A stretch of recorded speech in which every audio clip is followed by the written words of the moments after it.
welcome to another episode of Ghana's in Africa podcast. Um, yeah, another great week of football. Week week of football. We in the past week we drew with Fulham over the weekend in the league, disappointingly. And then we got back in the Champions League and collected another 3 points, 3 goals, and a clean sheet, which was a fantastic result for us. Yeah, I didn't do a preview for that game. I quite had a busy week on my end. We quite at a conference that I needed to attend this week, so I didn't get time to do a preview for Monaco. But yeah, we got a great result in that game. After the disappointment of the draw at Fulham, yeah, man. Look, as always, Arsenal social media goes through the extremes. Whether we're bad at it out or we're in, we're the best in the world. But anyway, we're back to winning ways. Look, we've been in great form since we got back from the international break. I think we've won some great games and we scored a lot of goals. And again, there's been a lot of talk about being said PCFC. We can't score goals from open play. We scored all three of our goals against Monaco from open play, which was brilliant from the team, especially with a lot of injuries that we're having again. I think we missed quite a few key players and we had to shuffle around some of the players to play in different positions. The likes of Thomas Partey, most right back, during team are being played over the place.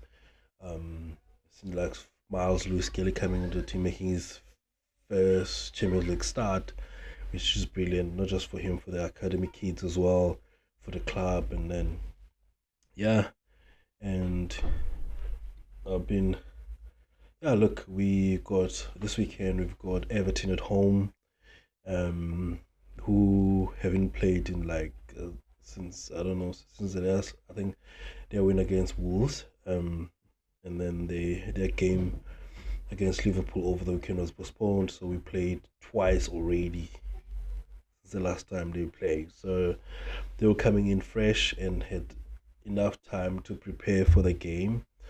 But we need to win. We need to get the results to close the gap on Liverpool. Uh, they Liverpool will probably play that game in Feb, because they are doing well in the Champions League. So they'll probably won't play qualifiers because they probably have qualified to for the next round. They will need to put that fixture in Feb, which is interesting because it'll probably be in between big games for them. Yeah, look, going to like just reflecting on the few games, I'm looking at the few players. I think one of the players I want to talk about is Jakub Kivio. I think his time at Arsenal has been met with a lot of time not playing, or and at times where he comes in, plays out of position. I think his favorite position is left centre back, which he's playing now. I think many people have kind of been counted in out, especially when we signed Calafiori, who can cover both left back and left centre back. I think he's taken his opportunity when Gabriel got injured at West Ham. I think came on at half time. They played well. In the following game, played well. In the next game, he played well. So since he's come in, only considered one goal at Fulham. I think he's been. I won't say he's been brilliant, but he's been putting in solid performances alongside William Saliba, and I think even last season he played a lot of games. When he started playing more games frequently and consecutive games, you could see him developing and getting more confident in how he plays. Yeah, I think he's got brilliant ability on the ball. Like his long passes, he's played quite a few now. I remember one in the game. I think he played a ball wide left to the left in the league games. Played wide to the left. I think Trossard Martinelli ran into it. And then again against Monaco, he played a wonderful ball over the top for Gabriel Jesus, who missed it. I think the more confident he gets, it will help us even when Gabriel comes back. It will help us manage Gabriel's minutes, even cover at left back as well, because I feel like we got so many fullbacks, but we can't get them on the pitch. So yeah, I'm happy with Jakub Kivio. He's confident. He looks confident, and he plays well. He communicates well, I think, and on certain pieces in the Western box as well. He plays well, and I like the dynamic how we set up in midfield to try and cover him, but also how he's so comfortable playing outside on the left. If we watch games, our six will always tuck in between the centre backs, and then he'll go cover outside.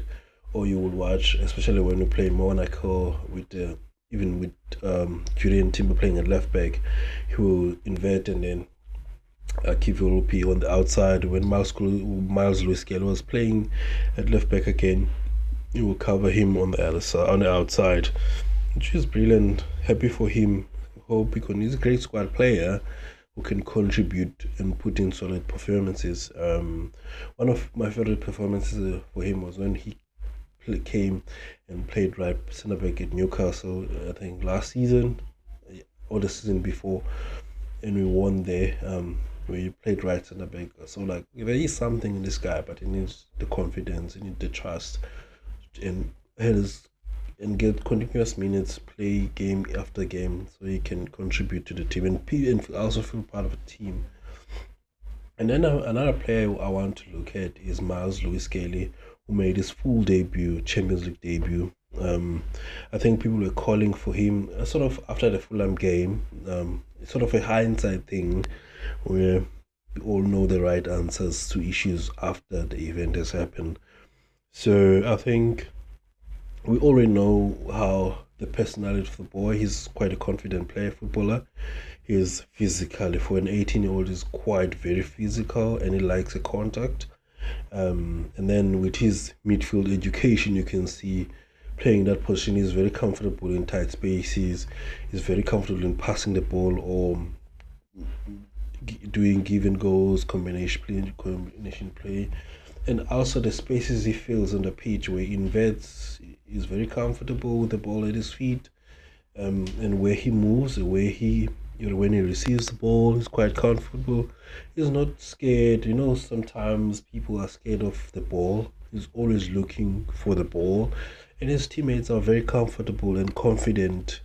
They pass him the ball, even in tight situation. They give him the ball, and he does him. I think in the games against Monaco, he got 45 or 47 passes, which is very good for a kid who's making his full debut in the Champions League. And he didn't look out of place. The ball for the first goal, the whole sequence of him receiving the ball, being pressed, and then wriggling away and rolling the defender, getting on the other side and making a pass to Gabriel Jesus, who's on the angle, on the turn, and putting it across. That was brilliant. And we've seen so many of those passes for him, like even in the academy games that I've watched, his highlights, you can see he's capable of putting a pass. There was a pass again to Jesus.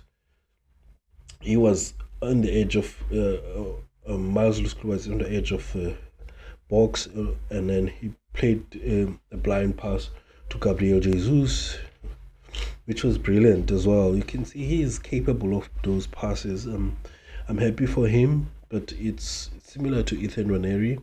Give him time. Don't always, because the difference with young players or players, it's easier to start him when no one is expecting, because the opposition won't be expecting him. Now, going to the next game, probably Everton will be planning for all possibilities who's going to play left back.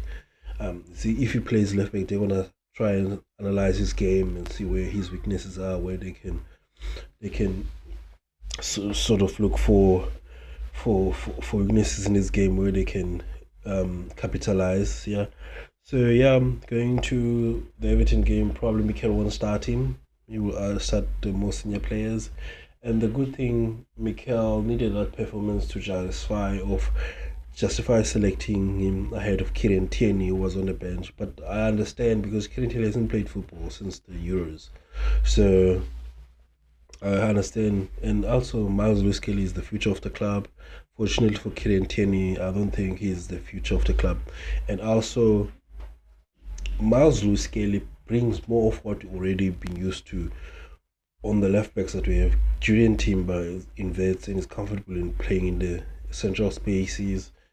Um, Calafiori, same as in Chenko, the same. All the left backs we've been playing this season. So, Kennedy is quite different from everyone. He's a more conventional left back who wants to play on the outside, likes to go on the outside, putting crosses in, which is not the criticism of Kieran Tierney. That's who he is, and he's good at what he does. So this team requires someone who could invert, was able to join the build up, who's able to be comfortable in central spaces and be able to play with the back to goal, and also moving to the right spaces as well of midfield. So, yeah, man, look, I like it for Kieran. Hopefully, he gets some minutes. We have the Carabao Cup next week, Wednesday.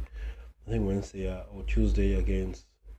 I think it's Wednesday against Crystal Palace. Hopefully, get some minutes, and we'll love to see him get on the pitch as well. He's a great guy, great character, who was probably could have been an Arsenal captain. But yeah, man, he'll probably be sold or loaned out in January. Good luck to him.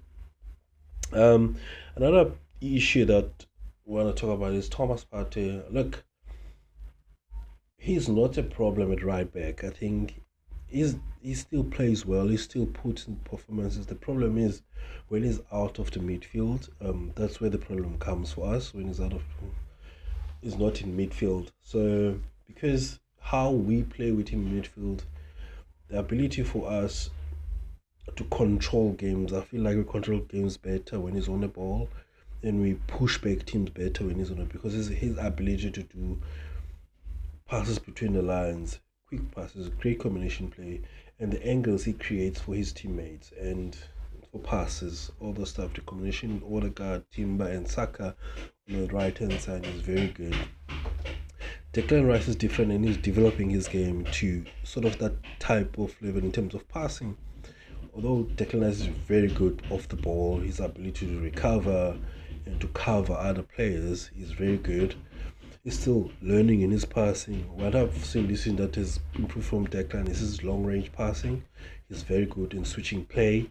We're a team that doesn't switch play a lot because we always try and overload on sides, and then normally switching play is quite a risky passes where you can get cut out sometimes. But I've been impressed with Declan. He's improved.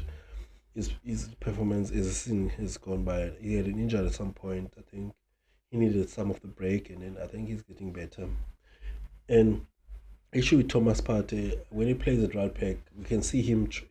He tries to move and invert and be more in essential areas, but sometimes the angles of the passes are not as great when he comes from midfield, from central areas. Where we come from wide, still needs to worry about covering at right back and all that stuff. But we certainly have more ways of playing now. But I'm more comfortable with him playing in the six where we can control the game better. Mikel Merino, he's been putting some performances, but I'm still worried about his ability. He likes going down, like going down either okay when challenged or when he's challenging. He likes going down. He's showed some glimpses when he's on the ball, his turns. Sometimes I feel he slows down the game. Sometimes it works, but sometimes I feel like, oh, can you speed it up? We are moving. Can you speed it up? But and also I feel like he could get more involved in the game. Sometimes he goes missing for long periods of time in the game. Where I would love for him to be more involved because he's more the off the ball player for us. But I would love for him to get more on the ball. I think he's got too much ability to not be involved more in the game, especially when we play Declan Rice as a six. I think he could help more, getting more on the ball, playing combination play. I think the fact that we played Luis Kelly because the midfielder he comes in and then he then push is comfortable to push more to the outside to combine with Martinelli or run make the late runs into the box. not much criticism for him. He can improve in as he gets his fitness and get used to his teammates and the way we are playing. Yeah, I think going to this weekend, some of the key players are there. Hopefully, in there's there's a chance that Gabriel will be available against Everton. I think we need him, um, not just for set pieces.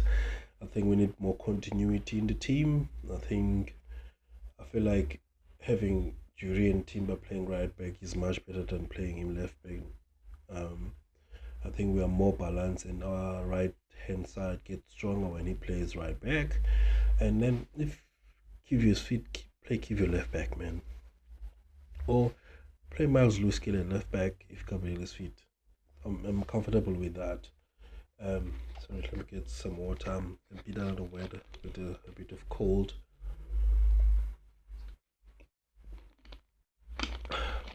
Yeah, I think Calafiori Mikel is not sure about when he is gonna be available. We've got quite a few players missing, especially in defense. I think if we get Gabriel, there's more numbers in the back. Midfield, I'm happy with the combinations we have. We can bring in Georgie, Mikel Merino, Declan Rice, Thomas Partey, who's been brilliant this season, Martin Odegaard. I'm fine with that. And then we have the bench. I think Gabriel Jesus. Yeah, let's talk about him. I think it was a very, very improved performance on against Monaco. I was happy with him as much as he misses the chances. The fact that he's in those positions, his teammates can find him now. In the past few games, we couldn't find him anywhere. Now we can find him in areas. He makes runs behind. He plays combination football. He's keeping it simple. That's what I want from keeping it simple. I think his cross, hopefully his cross for Saka, the assist for Saka goal, the first goal, will give him more boost going forward. That he can contribute to the team. He's still a big part of this team. Um, I think he had a better game. He looked sharper. His runs, he was closer to the box in this game. He was more often around the box, whether on the left wing or closer in central areas, which I'm happy with. Those are the spaces you need to occupy a lot, where you can combine and goals will come. The more he gets minutes and he's more confident, the goal will come. And once it comes, and then hopefully that will boost his confidence, and then he continues to score goals. Gabriel Martinelli, he was lucky not to be sent off. I think if that was a Premier League referee, he would have been sent off. But yeah, look, would love to see him play again. I think he needs a rounds of games, so he can contribute as well. I feel like with him and Trossard, the issue is one doesn't perform, and then Mikel will switch the one to start, and then the other one doesn't perform. So it becomes an issue, but they need to put some performances. Yeah, I'm happy with them. Few players, I think Ethan Raneri, yeah, he's been contributing. I'm happy with him. Worried about Ramsdale, he hasn't been getting on the pitch, which is an issue for me. Um, yeah, Bukayo Saka is a star boy as always, and I think probably the youngest uncle. I love how he looks after the youngsters from Highland, and Miles and Ethan are in great hands, and Bukayo Saka, so young as well, but like top player, the boy. Like he's so inevitable. Like in every game, it's either he breaks the game with an assist or he breaks the game with a goal. He's just amazing, man. I'm glad he plays for Arsenal Football Club, and more prouder because he comes from our academy, which means more than anything. And the fact like we've watched him grow, and you see the development in this game, how he started playing. You can see he's got talent. Now you can see his consistency, his contribution, goal contribution, goals and assists. He's creating something every game. He's one of the best players in the world, man. It's our player who came through our academy. That's makes you more prouder to be an Arsenal fan. So I'm very proud of him. We all very proud of him to see him develop. He can only get better. So yeah, we're going on to Everton, who I mentioned before, haven't played in like weeks, I think. The last game they played, they beat Wolves 4-0, I think, at home. They probably had a great break because the game again, the Merseyside derby got postponed, so they're coming into the game with fresher than we are. But look, we need to win. Doesn't matter. We have the momentum, we have the rhythm. So we need to go into that game with a lot of confidence. Hopefully, we get Gabriel back, meaning that we have more people and more balance in the team, and we've got more confidence in Gabriel Jesus, Kai Havertz, Martinelli, Trossard, Saka, Odegaard, Rice, Merino, Jorginho. Part all our midfielders have been playing this season. Defense, Saliba has been brilliant as always. Julian Timber has been top. Jakub Kivio, brilliant as well. It's just a left back position where we need to get people and consistency in that position. Yeah. Going to the game, my team will be David Raya. I'll have Julian Timber right back. I'll have Jakub Kivio at left back. I will have William Saliba and Gabriel at centre back. And in midfield, I'll have Thomas Partey and Declan Rice. And then I'll have Martinelli, Saka, and Havertz up top with Martin Odegaard as a 10. So I'll go with a team if Gabriel is available. If not, then I'll play. I'll have Jakub Kivio and put Miles Lewis Kelly there. Have Thomas Partey and Declan Rice in that midfield. I'm comfortable. Like I think we can win this game. I think another clean sheet at home. Everton are very strong at set pieces, but we'll see if they are strong enough to defend our set pieces. I think it's a 2-0 to the Arsenal. Come on, you guys. Thanks for watching. See you next time.